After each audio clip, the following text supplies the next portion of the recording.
चलिए, आज हम बात करेंगे कि हम सिस्टम में डेड लोड कैसे कैलकुलेट कर सकते हैं, लाइव लोड हम कैसे कैलकुलेट करते हैं और हम उनको कैसे असाइन कर सकते हैं हमारे स्ट्रक्चर में। तो सबसे पहले तो अगर हम नॉर्मल रेजिडेंशियल बिल्डिंग की बात करें तो उसमें डेड लोड बहुत सारे अलग अलग टाइप के लगते हैं। तो डेड लोड में आपका क्या क्या आ सकता है, अगर हम लोग बेसिक से स्टार्ट करें तो आपके स्लैब का लोड आ सकता है, आपके फ्लोर फिनिशिंग का लोड आ सकता है, आपके सीलिंग के प्लास्टर का लोड डेड लोड पे काउंट होगा, आपके वॉल का लोड आएगा, वॉल के प्लास्टर का लोड आएगा। अगर आप कोई कमर्शियल बिल्डिंग बना रहे हो या फिर फॉल सीलिंग लगा रहे हो तो आपको फॉल सीलिंग का भी लोड उसमें ऐड करना पड़ेगा। तो बहुत सारे लोगों को ये दिक्कत होती है कि सर हम कैलकुलेट कैसे करेंगे डेड लोड। तो आज मैं आप लोगों को कैलकुलेशन समझाऊंगा और ये भी बताऊंगा कि अपन कौन से IS कोड की मदद से कैसे क्या कर सकते हैं। तो सबसे पहले तो अपन खोल लेते हैं IS कोड पार्ट 1।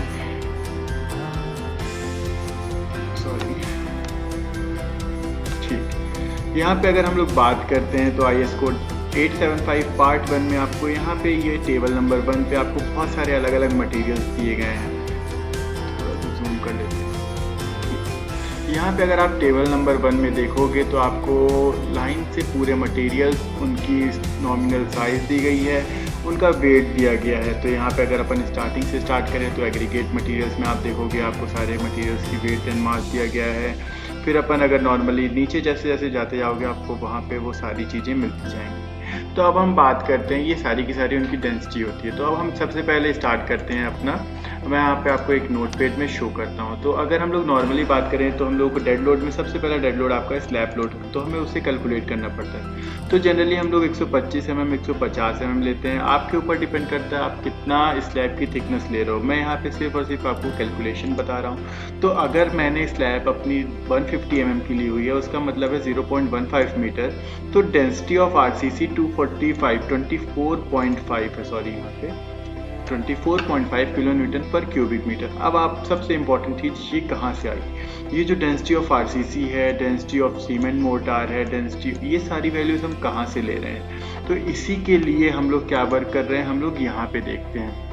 हम लोग IS कोड पार्ट 875 पार्ट 1 1987 का यूज़ करते हैं। अब यहाँ पे आपको हम ढूंढेंगे क्या, कंक्रीट। अब कंक्रीट हमें कहाँ पे मिलेगी तो अपन देख लेते हैं। यहाँ पे अगर आप ध्यान से देखो तो यहाँ पे आपको सीमेंट कंक्रीट मिल रही, यहाँ पे आपको सीमेंट मिल रहा है और यहाँ पे उन सब की डेंसिटी दी हुई है। हम और नीचे अभी जाएंगे तो यहाँ पे आप देखो ये रही आपकी सीमेंट कंक्रीट, यहाँ पे आपको ये सीमेंट कंक्रीट मिल रही है लेकिन ये प्री स्ट्रेस्ड है। आपको RCC चाहिए सीमेंट कंक्रीट और, तो यहाँ पे देखो आपको RCC मिल गई, उसकी वैल्यू आपको 24.80 दी गई है, कितनी 2% स्टील के साथ। तो जनरली हम लोग 1 से 2% यूज़ करते हैं, तो हम लोग क्या लेके चलते हैं 24.80 लेके चलते हैं। तो इसके बाद हम लोग क्या वर्क करेंगे, इसको हम लोग एज्यूम कर लेते हैं कि हमारी 25 mm RCC की डेंसिटी। तो जब हम डेंसिटी निकाल लेते हैं तो हम सबको डेड लोड का फॉर्मूला पता होता है कि dead load is equal to volume into density. तो अगर हम लोग को नॉर्मल वॉल्यूम अगर हम यहाँ पे निकालें, आपको मैं शो करूँ तो यहाँ पे आप देखोगे आपका स्लैब की थिकनेस इतनी है और ये पर मीटर के हिसाब से आएगा। तो thickness cross density into length, तो अपन का 1 × 1 × 0.15 ये आ जाएगा वॉल्यूम, और क्रॉस डेंसिटी तो आपकी ये कुछ इस टाइप से वैल्यू आएगी। फिर अगर हम लोग फ्लोर फिनिशिंग की बात करें तो फ्लोर फिनिशिंग में हम लोग कुछ लोग 40 mm कुछ लोग 50 mm यूज़ करते हैं। यहाँ पे अपन ने मैक्सिमम 75 mm यूज़ करके रखा है, आपके ऊपर है आप जो भी साइज़ ले रहे हो। उसके बाद उसे मीटर में कन्वर्ट कर लिया हमने 0.075। अब यहाँ पे हम लोगों ने सीमेंट मोर्टार लिया है, तो अब हम सीमेंट मोर्टार के लिए वापस से अपने वहीं पे जाएंगे। तो यहाँ पे हमें सीमेंट मोर्टार, यहाँ पे आपको ये शो हो रहा है सीमेंट मोर्टार 24 नंबर पे, ठीक है। तो सीमेंट मोर्टार आपको यहाँ पे उसकी वैल्यू 20.80 दी गई है। यहाँ पे अगर आप ध्यान से देखोगे तो हमने यहाँ पे 20.80 लिया है और यहाँ पे आप उसको डायरेक्टली डेड लोड को इससे थिकनेस से और डेंसिटी से मल्टीप्लाई करोगे तो पर स्क्वायर मीटर में आपकी ये वैल्यू आ जाएगी। उसके बाद सेम वही हमने काम सीलिंग प्लास्टर के लिए भी किया है, जो कि कुछ लोग 6 mm यूज़ करते हैं, कुछ 8 mm। तो वो आपके ऊपर है, आपकी जो भी डिज़ाइन है वहाँ पे कैसे क्या वैल्यूज़ आपने ली हुई है।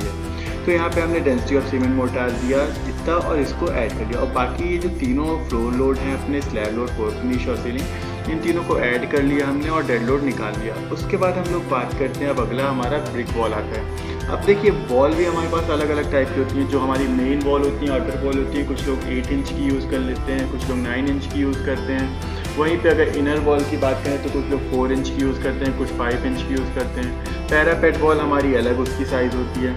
तो उस हिसाब से हमें सबका अलग अलग निकालना पड़ता है। यहाँ पे हम लोग नॉर्मली सिर्फ और सिर्फ वॉल थिकनेस निकालना कैलकुलेट करना मैं आपको बता रहा हूँ।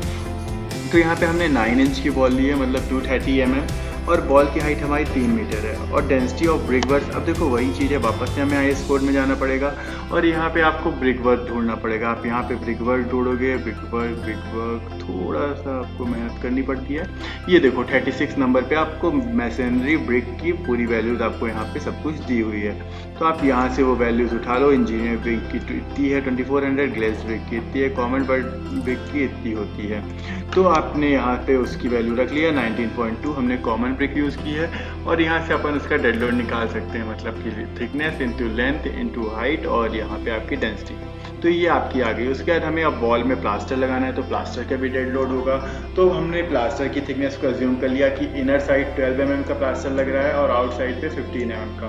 दोनों को या तो अलग अलग आप निकालो या तो एक साथ निकाल सकते हो।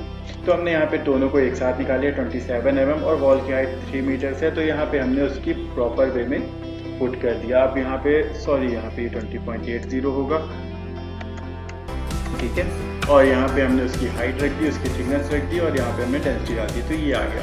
अब यहाँ से आप क्या कर सकते हो, इन दोनों वॉल लोड का टोटल निकाल सकते हो। टोटल करोगे तो टोटल आपका कितने का लोड आ जाएगा, वॉल लोड विथ प्लास्टर। तो ये कितना आएगा आपका 13.248 प्लस अपन अगर बात करें तो कितना ये आया है आपका 1 मान लेते हैं अपन 1.8। तो इसको अपन ऐड करेंगे तो अबाउट हमारा कितना आ जाएगा, सॉरी अब प्रॉक्स अपन बात करें तो 15 तक आपका आ जाएगा 15.5। तो आप यहाँ से इस तरीके से डेड लोड सारी की सारी वॉल का कैलकुलेट करोगे। ये अभी सिर्फ आपकी मेन वॉल है, फिर आपको पार्टीशन वॉल का भी कैलकुलेशन करना पड़ेगा, फिर आपको पैरापेट वॉल का भी कैलकुलेशन करना पड़ेगा। जैसे कि पैरापेट वॉल है उसमें आप सिर्फ 1 मीटर की हाइट दे रहे हैं, तो यहाँ पे 3 की जगह 1 मीटर जाएगा। अब हम बात करते हैं लाइव लोड की। तो हम लोग लाइव लोड कहाँ से ले सकते हैं, तो लाइव लोड के लिए हम लोग वही IS कोड 875 लेकिन उसके पार्ट 2 में जाते हैं। तो यहाँ पे जब हम पार्ट 2 में जाते हैं तो ये देखिए आपको सबसे पहले चीज़ तो अपन मैं आपको ये क्लियर कर देता हूँ। IS कोड 875 में 5 पार्ट्स हैं और पांचों पार्ट अलग अलग काम के लिए यूज़ किए जाते हैं। फर्स्ट पार्ट डेड लोड के लिए, सेकंड पार्ट इम्पोज लोड के लिए, थर्ड पार्ट विंड लोड के लिए, फोर्थ पार्ट स्नो लोड के लिए और फिफ्थ पार्ट होता है लोड कॉम्बिनेशन के लिए। तो अभी हम लोग सेकेंड पार्ट में है जिसमें हम लोग इम्पोज लोड के बारे में पढ़ रहे हैं। अब देखो यहाँ पे क्या होता है कि हम अपने मन से कोई लोड नहीं ले सकते। यहाँ पे IS कोड 875 पार्ट 2 में ये हमारे गवर्नमेंट ने हमें सारी वैल्यूज़ प्रोवाइड करवा के रखी हुई हैं कि अगर आपको लाइव लोड किसी भी बिल्डिंग पे लगाना है, वेदर इट्स रेजिडेंशियल बिल्डिंग और इट्स होटल और इट्स इंस्टीट्यूशन, मतलब अलग अलग टाइप की बिल्डिंग वो कैसी भी हो, तो वहाँ पे कितना लाइव लोड लगेगा आप यहाँ पे टेबल पे देख सकते हो। अगर आपके सारे रूम्स और किचन है तो वहाँ पे 2 किलोमीटर पर मीटर स्क्वायर का लगेगा। अगर हमारा टॉयलेट और बाथरूम है तो वहाँ पे भी 2 किलोमीटर पर मीटर स्क्वायर का लगेगा। कॉरिडोर पासेज स्टेयरकेस में 3 किलोमीटर पर मीटर स्क्वायर लगता है। बालकनीज में भी 3 लगता है। तो जनरली अपन रेजिडेंशियल बिल्डिंग की बात करते हैं तो मैक्सिमम 3 किलोन्यूटन पर मीटर स्क्वायर लोड लगता है।